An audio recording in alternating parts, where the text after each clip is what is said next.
వీటన్నిటికీ కూడా చరమగీతం పాడేటువంటి సమయం వచ్చింది.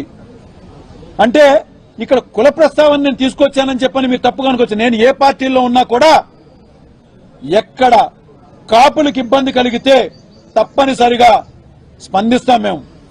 ఎందుకంటే మీరు కందుకూరు నియోజకవర్గంలో జరిగినటువంటి దార్కానిపాడులో ఒక దారుణానికి కూడా నేను అంతే విధంగా స్పందించాను. అది ఏ పార్టీ అయినా కానీ, వాళ్ళు తెలుగుదేశం సంబంధించిన వాళ్ళు, అదే ఒకళ్ళ జనసేనలో వాళ్ళకి కానీ ఎవరికైనా జరిగితే కూడా తప్పనిసరిగా మేమందరం కూడా నిలబడేటువంటి వ్యక్తులమే. ఇవాళ ఎందుకు ఈ యొక్క ఘటనని ఒక కాపు నాయకుడి ఇంటి మీద జరిగిందని చెప్పని ఎందుకు ఇంత స్పష్టంగా తీసుకురావాల్సి వస్తుందంటే, ఇంతమంది చుట్టూ ఉన్నటువంటి ఒక సెంట్రల్ మినిస్టర్ కానీ ఈ ఎమ్మెల్యేలు కానీ ఏమీ చేయలేమనే కదా ధైర్యం మీకు. చెప్తున్నా, మీకు గతాలు మర్చిపోయి ఉండుంటారేమో, ఒక్కసారి గుర్తు చేయదలుచుకున్నాను. 1988 కాపుల నుంచి ఎదుగుతున్నటువంటి పేద ప్రజల అండతో ఒక కాపు నాయకుడిని కూడా ఆ రోజున వంగవీటి మోహన్ రంగా గారిని కూడా ఇంతే కక్షపూరితంగా చంపారు. దాని యొక్క పర్యవసానం ఎక్కడికి వెళ్ళింది? 89లో మీరు అధికారాన్ని కోల్పోయారు. అవునా కాదా? ఇంకొక రెండో ఉదాహరణ చెప్తున్నా. 2016లో 14లోనేమో మీరు ఏదో కాపులకు చేస్తామని బూటకపు మాటలు చెప్పి 2016లో చేయలేదని దాన్ని నిలదీసినటువంటి ముద్రగడ గారిని వాళ్ళ కుటుంబాన్ని కూడా ఇంతే దారుణంగా మీరు చిత్రహింసలు పెట్టారు. దాని పర్యవసానం 2019లో అధికారాన్ని కోల్పోయారు. ఇవాళ మళ్లీ మాకు కాపులు అండలేందే మేము అధికారంలోకి రాలేమని చెప్పని మా ఇళ్ల చుట్టూ తిరిగి మాయమాటలు చెప్పి కొంతమందిని మభ్యపెట్టి మళ్ళా తిరిగి అధికారంలోకి వచ్చారు. మొన్న వచ్చి ఇవాళ అంబటి రాంబాబు గారింటి మీద చేసినటువంటి దాడి రేపు రాసి పెట్టుకోండి, 2029లో మీరు అధికారాన్ని కోల్పోతున్నారని చెప్పని ఈ కూటమి ప్రభుత్వానికి స్పష్టంగా తెలియజేస్తున్నారు. దీన్ని బట్టి చూస్తే ఎక్కడ ఏ సంవత్సరం మీరు అధికారంలోకి వచ్చి మీరు కాపుల యొక్క ఇళ్ల మీద దౌర్జన్యం చేసిన వెంటనే కూడా ఆ తర్వాత వచ్చే ఎలక్షన్స్ లో మీరు అధికారాన్ని కోల్పోయారు. ఇవాళ రాంబాబు గారి ఇంటి మీద కూడా దీన్ని అదే విధంగా చూస్తున్నాం. అంబటి రాంబాబు గారిని ఇక్కడ నడిబొడ్డున ఇంట్లో ఉంచి గుంటూరు మధ్యలో మేమేదో దౌర్జన్యం చేసేశాం అని చెప్పని గల్లా మాధవి గారు, గల్లా రామచంద్రరావు గారు గల్లా ఎగరేస్తున్నారు. చెప్తున్నాం, పాత జ్ఞాపకాలను ఒకసారి గుర్తు తెచ్చుకోమని ఒక్కసారి చెప్తున్నాం. రెచ్చగొట్టకండి, రెచ్చగొడితే ఒక్క క్షణం మేము కన్నెర చేస్తే ఒక్క క్షణం పట్టదు మీ ఇళ్లు గాని అవి గాని ధ్వంసం చేయడానికి. మాదా సంస్కృతి కాదు. కానీ రెచ్చగొడితే గాజులు తొడుక్కునైతే మాత్రం కూర్చోలేదని చెప్పని చాలా స్పష్టంగా తెలియజేస్తున్నాను. ఆయన్ని రాంబాబు గారిని కేవలం ప్రశ్నించినందుకే 35 కేసులు పెట్టారు. మరి ఇంటి మీద దాడి చేసి 6 గంటల పాటు ఇంత దౌర్జన్యాన్ని సృష్టించి ఇంత దమనకాండ చేసినటువంటి వాళ్ళకి స్టేషన్ బెయిల్ ఇచ్చి పంపించారు. 35 కేసుల్ని మరి పొన్నవాళ్ళు సుధాకర్ గారు, మా లాయర్ గారు డస్ట్బిన్ లో వేస్తున్నాం చూడండి అని చెప్పని కేవలం 2 వారాల వ్యవధిలోనే ఆయన మీద పెట్టిన కేసులన్నింటినీ కూడా డస్ట్బిన్ లో వేయించారు. మరి అవన్నీ తప్పుడు కేసులు కాదా? ఎందుకు మీరు ఇంత దమనకాండ చేసిన వాళ్ళని స్టేషన్ బెయిల్ ఇచ్చి పంపించారని చెప్పని నేను అడుగుతాం. ఇవాళ అంబటి రాంబాబు గారి కుటుంబానికి రోజు రోజుకి కాపుల నుంచే కాదు అన్ని కులాల నుంచి అండ పెరుగుతుంది. ముఖ్యంగా కాపు కులం ఎప్పుడూ కూడా నిలబడి ఉంటదని చెప్పి చాలా స్పష్టంగా తెలియజేస్తున్నాం. అమ్మా, మీకు ఎలాంటి ఇబ్బంది వచ్చినా ఒక్క పిలుపు ఇవ్వండి. ఏదైతే గల్లా ఎగరేసిన వాళ్ళ ఇల్లును తెల్లి వాళ్ళ గల్లా చిరిగిపోయే విధంగా కొట్టమన్నా దమనకాండ చేయడానికి ఒక్క నిమిషం కూడా పట్టదని చెప్పని చెప్తున్నాము. మరొక్కసారి ఈ యొక్క ఇలాంటి ఘటనలు గానీ ఎక్కడైనా కాపు కుటుంబాల మీద గానీ ఎక్కడైనా గానీ చేశారని తెలిసిందా, ఇక అదే మీ అందరికీ చివరి రోజు అని చెప్పని కూడా నేను చాలా స్పష్టంగా తెలియజేస్తున్నాను.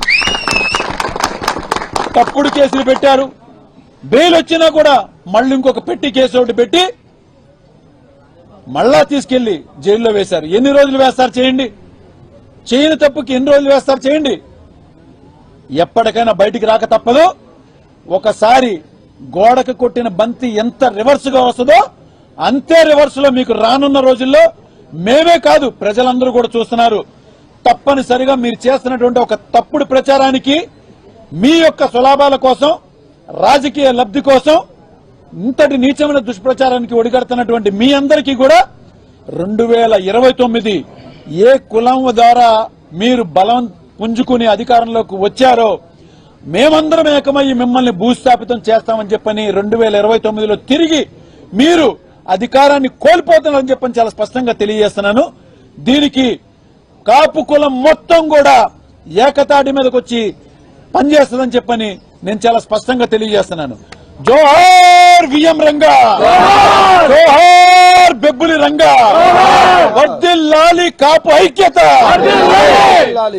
ఇవాళ దీనికి అనేక గ్రామాల నుంచి జగ్గైపేట, విసనపేట, తిరువూరు, అమరావతి చుట్టుపక్కల గ్రామాలు, ఇటు గుంటూరు జిల్లాలో ఎంతో మంది పెద్దలు అందరూ కూడా వచ్చి మా యొక్క సంఘీభావాన్ని తెలియజేయడమే కాకుండా అండగా ఉంటామని కాకుండా రానున్న రోజుల్లో ఈ చేసినటువంటి ఈ ఘటనకి పూర్తి స్థాయిలో దీనికి సరైన సమాధానం చెప్తాము. అలాగే ఇక్కడ లోకల్ ఎమ్మెల్యే మాధవి గారికి కూడా సరైన సమయంలో సరైన సమాధానం కూడా అమ్మ మీకు కూడా చెప్తాం. తొందర ఏం పడద్దు. మీరే ఎగరేసినటువంటి గల్లాకి ఏం చేయాలో, ఎలా సమాధానం చెప్పాలో తప్పనిసరిగా మేము చేసి చూపిస్తాం. వేచి ఉండండి.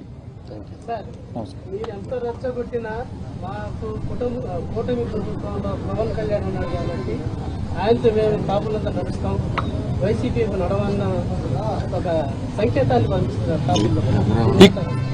ఇక్కడ నేను మాట్లాడింది కూడా మీకు ఇందాక చెప్పానండి. నేను ప్రతి ఒక్క మనిషి ఇక్కడ ఉన్నటువంటి వాళ్ళందరూ కూడా ఒక్కొక్క పార్టీలో ఉన్నాళ్లే.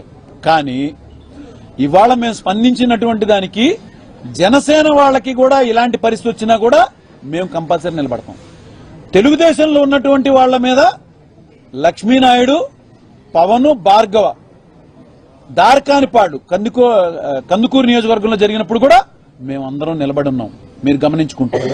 ఇక్కడ రాంబాబు గారి మీద జరిగింది కూడా మేము ఆ దృష్టిలోనే చూస్తున్నాం. ఎందుకు అలా చూసాము అంటే ఆయన చుట్టూ పన్నినటువంటి ఏదైతే దమనకాండకి దగ్గరుండి చేయించిన వాళ్ళందరూ కూడా ఎవరో మీకు తెలుసు, మాకు తెలుసు. దీని వెనకాల ఉన్నటువంటి ప్రభుత్వం ఏదైతే కూటమిలో ముఖ్య పాత్ర పోషిస్తున్నటువంటి కూటమిలో ఎవరయ్యా అంటే తెలుగుదేశం పార్టీ. మరి పవన్ కళ్యాణ్ గారు అండ చూసుకుని చేస్తున్నారంటున్నారు. అసలు పవన్ కళ్యాణ్ గారికి కూటమిలో గుర్తింపు ఎక్కడుందని చెప్పని నేను చాలా స్పష్టంగా అడుగుతున్నాను. ఇవాళ మోడీ గారు 2వ దశ వచ్చినప్పుడు అమరావతికి పవన్ కళ్యాణ్ గారి ఇన్విటేషన్ ఎక్కడుందండి? అక్కడ సిఆర్డీఏ బిల్డింగ్ కట్టారండి. అక్కడ శిలాఫలకం మీద పవన్ కళ్యాణ్ గారి పేరు ఎక్కడుందండి డిప్యూటీ సీఎంగా? ఎక్కడ వైజాగ్ లో జరిగినటువంటి ఒక ఇంటర్నేషనల్ సమిట్ జరిగింది, అక్కడ పవన్ కళ్యాణ్ గారు కనిపించారండి మీకు ఎవరికన్నా? ఇలాగా సరైన అవకాశం ఉన్న ఎక్కడైతే కూటమి గుర్తింపు ఇవ్వాల్సిన చోట పవన్ కళ్యాణ్ గారిని పెట్టకుండా ఇలాంటి వాటికి ఒకవేళ పవన్ కళ్యాణ్ గారిని వాడుతున్నారని అనుకుంటే ఈ కాపులందరూ పవన్ కళ్యాణ్ గారు కూడా వెనక ఉండరండి. ఇప్పటికే చాలా చోట్ల ఆయనకు కూడా వ్యతిరేకత వస్తుంది. దీని మీద ఆయన స్పందించలేదని మా సోదరి అడిగిందండి మీడియా ముఖంగా. పవన్ కళ్యాణ్ గారు మీ అండ చూసుకునే రెచ్చిపోతున్నారని చెప్పని కూడా మౌనిక గారు చాలా స్పష్టంగా అడిగారు.